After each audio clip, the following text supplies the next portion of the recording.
Morning and Sairam students. Hope you all are safe and fine. So let us start with our today's class. In this class, we are going to start with a new chapter of moments.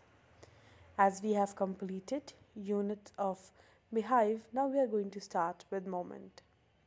So today the chapter name which we are going to start is House is not a home by Zan Godioso. House is not a home is a story that highlights the thin difference between a house and a home. While a house is a building where people live, a home is a place where a family lives together, sharing the unique bond of love and oneness. The narrator's house gets destroyed by fire and he gets a new house. Then he realized that his home is the one built by the love and affection of his family and loved ones. Love and affection of one's family is precious. Moving on to the difficult words. The first word is purring. Purring is a sound made by cat. Swatting. Swatting means to hit something. Groping. Groping means to search blindly. Engulfed means flooded or surrounded by. In tow. In tow means behind. Now let us start with the explanation of the chapter paragraph wise. So the chapter starts with my first year of high school felt awkward. After leaving junior high at the head of my class with all the seniority the upper grade level could afford me, it felt strange starting over as a freshman. The school was twice as big as my old school, and to make matters worse, my closest friends were sent to a different high school. I felt very isolated. So the first paragraph says that the narrator, who is the author himself, says that I have entered high school and I have taken admission in the another school. I have completed my junior high and I was the head of my class and I enjoyed the privilege to being the senior. And he says the school which I took admission in was as big or was twice big as my old school. And the most worst thing happened to me was my closest friends. My closest friends were sent to different high schools and I was isolated. I feel alone in that new school because I don't have my old friends over there. Now, I missed my old teacher so much that I would go back and visit them. They would encourage me to get involved in school activities so that I could meet new people. They told me that in time I would adjust and probably end up loving my new school more than I had my old one. So in second stanza, the author is telling us that he is missing his school teachers a lot, the old school teacher, and he really want to visit them again because the old teachers were encouraging him to get involved in the school activities. Why? Because through this he can meet new people. And even they have advised him that if you are going to a new school, it will take time to adjust there, but probably you will love your new school more than your old one. The next stanza starts.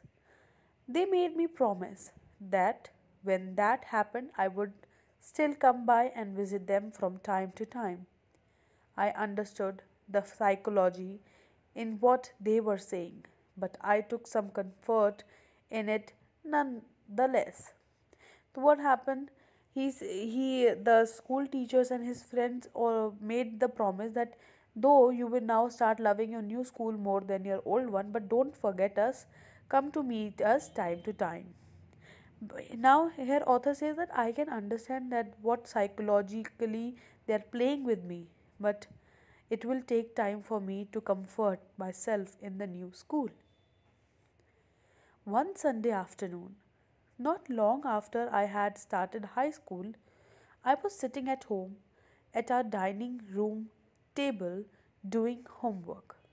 It was a cold and windy fall day, and we had a fire going in our fireplace. As usual, my red tabby cat was lying on top of all my papers, purring loudly and occasionally sweating at my pen for entertainment's sake.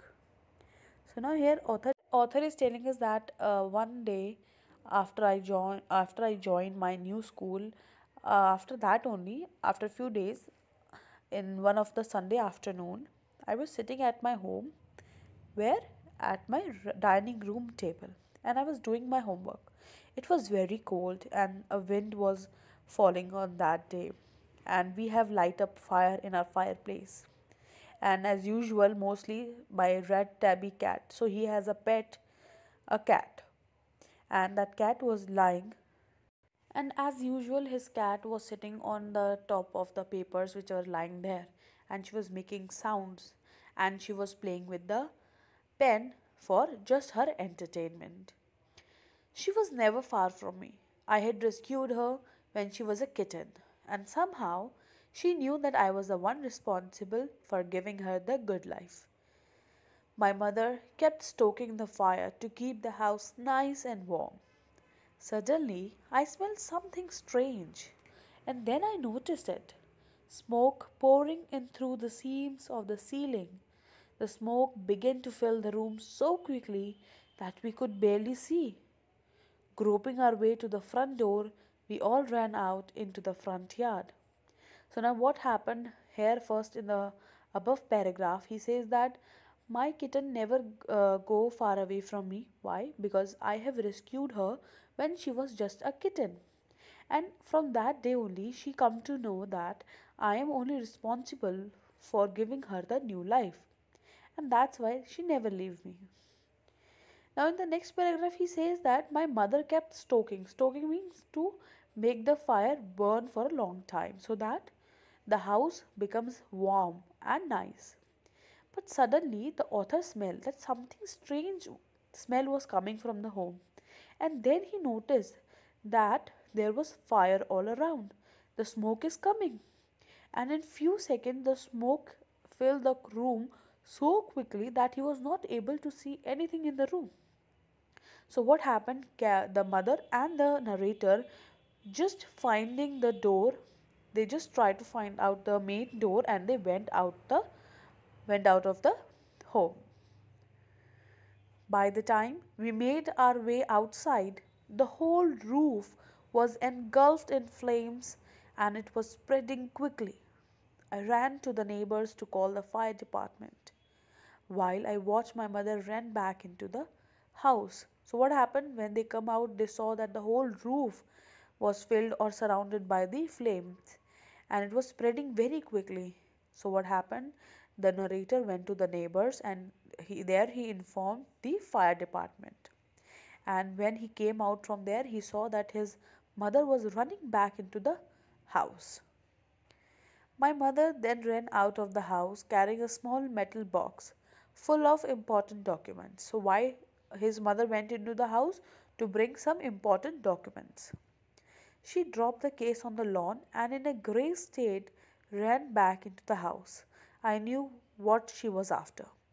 My father had died when I was young, and I was certain that she was not going to let his pictures and letter go up in flames. They were the only thing that she had to remember him by. Still, I screamed at her, "Mom, no!" So, what he is telling here that for the first time when she went into the house, she bought a metal box which is full of important documents. But again, she dropped that box in the lawn, and again she ran back to the house to bring what? Here author say, I know what my mother wants to bring, because my father died long time ago when I was young, and certain letters and his pictures were the only thing through which we can remember him. So now she will not let it burn like this, and she will bring that anyhow. But still, I scream for her, Mom, don't go. So I was about to run after her when I felt a large hand hold me back. It was a fireman. I hadn't even noticed that the street had already filled with the fire trucks. I was trying to free myself from his grasp, yelling, "You don't understand. My mother isn't there." So, what happened when he was trying to run after his mother? Somebody hold him from back. And when he noticed who was that, it was none other than a fireman. And he noticed that the whole street was filled with the fire trucks, and he was trying to come out of the or free himself from the grasp from of the fireman, but it was impossible for him. And the narrator says to the fireman, "You don't understand that my mother is in the house and there is so much fire." He held on to me while other firefighters ran into the house.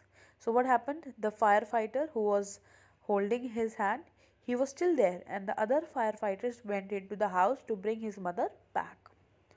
He knew that I wasn't acting very logically, and that if he were to let go, I'd run. He was right.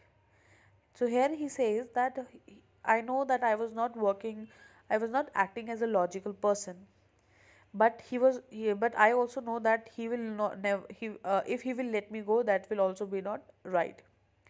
He said that the other firefighters would bring her back. So the firefighter who was holding the narrator's hand, that firefighter says to the narrator that don't worry, the other firefighters which are there inside the house, they will bring back your mother safely. He wrapped a blanket around me and sat me down in our car. So, what happened? Because they were nothing with them and it was very cold at that moment. So, the firefighter wrapped a blanket around the narrator and he made him sit in a car. Soon after that, a fireman emerged from our house with my mom in tow. He quickly took her over to the truck and put an oxygen mask on her. I ran over and hugged her. All those times I ever argued with her and hated her vanished at the thought of losing her. The fireman calmed Zen and said that she'd be fine. She had inhaled smoke. Then the fireman ran into the house to bring down the fire, while the mother, Sondu, sat there wondering on what had happened. Zan still remembers how his house burned and felt helpless about it. So what happened when the so what happened? Her mother has inhaled the smoke, and that's why she was not well. So that's why oxygen mask was applied to her. And at that moment, Zan, the narrator, ran over to her mother and hugged her tightly. And he remembered all those times when he argued with her and when he hated her for not accepting his wishes. So, but now he doesn't want to lose his mother. Now, fireman at that moment calmed Zen and said, "Don't worry, she will be fine. She just had inhaled the smoke." Now, then the fireman ran into the house while the mother and the son both were sitting wondering all what had happened. Zan still remembered that how his house burned and how helpless they were feeling at that moment. It took them 5 hours to control the fire. The house was totally burned down. Then Zen realized that his pet cat was missing. He could not find it. He got sad and depressing thoughts like difficulty adjusting to the new school, the burning of the house, and losing his pet cat made him cry. He thought that he was suffering many losses. Now, what happened? It took 5 hours for the firefighters to control it. The house was totally burned. At that moment only, Zen realized that his pet cat was missing and he was unable to find that cat. Now he felt very sad and depressed also. Why? Because he had just shifted to a new school. Now after a few days of that only they lost their house. The house was burned totally. And now he has lost his cat also. So all this situation had made me him cry. So he was crying. Now he was feeling that he is suffering too many losses. So this was the half part of the chapter. We will continue with the next part in the next class. Till that time, take care students. Thank you.